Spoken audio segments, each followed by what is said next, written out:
Ken Foster has been freed of charges related to a 2002 shooting incident involving police officers, one of whom is current Minister of Homeland Security Roger Alexander. In a judge-alone trial, Justice Hayden Sinclair Douglas rejected the evidence of former police constable Alexander and his former colleagues, saying he was unconvinced of Foster's guilt. The charges stemmed from an alleged shootout in Morva. Officers said they tried to intercept a stolen vehicle when Foster shot at them. They returned fire with Alexander shooting Foster. Well, Foster denied any wrongdoing, claiming he was framed for refusing to implicate a gang leader. His attorney, Peter Carter, highlighted flaws in the case, including missing station diary notes, possible collusion, and improper packaging of ballistic evidence.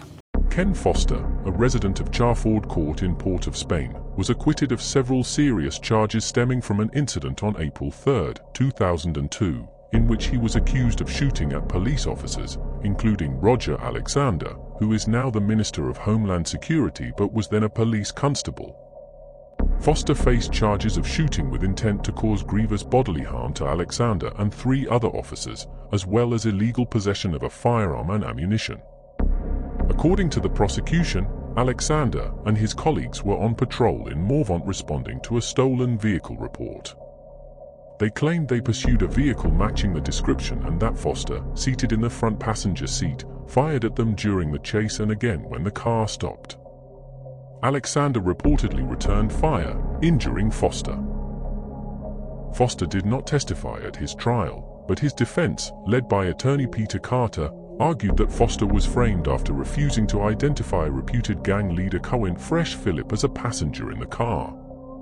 The defense also raised several procedural and evidentiary issues, including lack of station diary notes documenting the incident, possible collusion or inconsistencies in the officers' written statements, problems with the chain of custody for the firearm, ammunition, and spent shells allegedly recovered at the scene, unexplained changes in the markings on the evidence, why Roger Alexander, the prosecution, lost, key legal arguments and judicial reasoning.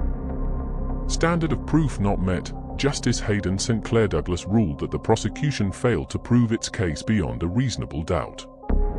He explicitly stated, looking at the evidence as a whole, I am not sure the accused shot at anyone. I am not sure he was in possession of a firearm or ammunition. Unreliable police testimony. The judge rejected the evidence provided by Alexander and his fellow officers, finding it insufficient and unpersuasive. The defense's cross-examination highlighted inconsistencies and possible collusion in their statements. Evidence handling issues. The judge was particularly troubled by discrepancies in the chain of custody and unexplained changes to the markings on the physical evidence, firearm, ammunition, spent shells. These issues undermined the integrity and reliability of the prosecution's case. Lack of corroborating documentation. The absence of station diary notes documenting the officer's actions and observations on the night in question further weakened the prosecution's position. These discrepancies leave the court in doubt, Justice Sinclair Douglas said. Defense's strategy. Foster's defense did not require him to testify, relying instead on cross-examination to expose weaknesses in the prosecution's case.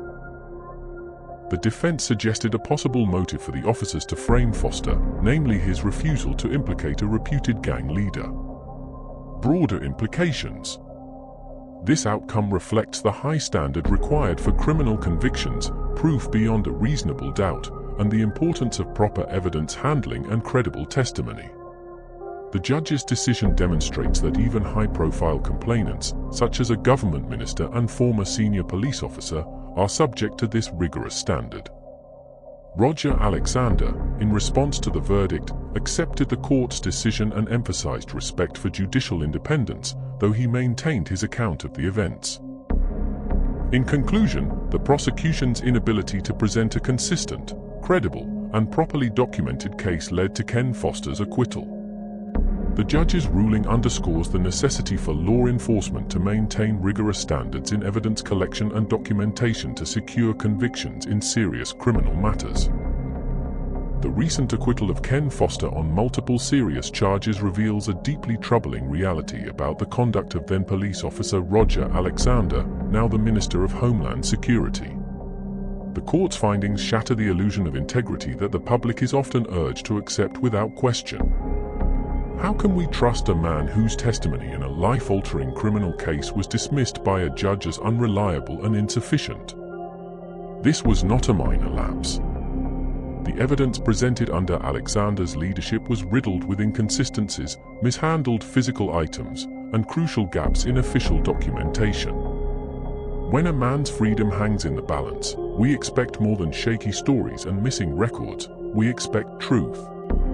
The gravity of the judicial findings cannot be overstated. Justice Hayden St. Clair Douglas, after hearing all the evidence, could not say with certainty that Foster even fired a gun. That doubt wasn't born from legal loopholes. It stemmed from blatant contradictions in the officer's accounts, a mysterious absence of station diary notes, and mishandled evidence that changed markings without explanation. These are not small errors. These are the kinds of failures that destroy lives and erode public faith. If Alexander, as a constable, oversaw or participated in such a flawed operation, how can we believe he now upholds justice as a government minister? Even more damning is the defense's claim that Foster was targeted because he refused to identify a gang leader. This isn't just a courtroom tactic, it's a chilling accusation that points to corruption and abuse of power within the police force. Whether or not that claim is ever proven in a separate court, the very possibility should alarm every citizen. If our law enforcement is willing to frame a man to protect their own narratives or agendas, then justice becomes selective, not impartial. And if Roger Alexander was complicit in that, then his elevation to national leadership is not just ironic, it's dangerous. This case lays bare a critical truth: authority does not equal honesty. A uniform or a ministerial title should not shield anyone from scrutiny. Roger Alexander's past actions, as exposed in this trial, are not just blemishes on his record, they are warning signs. Trust must be earned, and in this case, the court has shown us that his word alone is not enough. The people of Trinidad and Tobago deserve leaders who uphold justice, not those whose past conduct in the face of that very justice raises more questions than answers.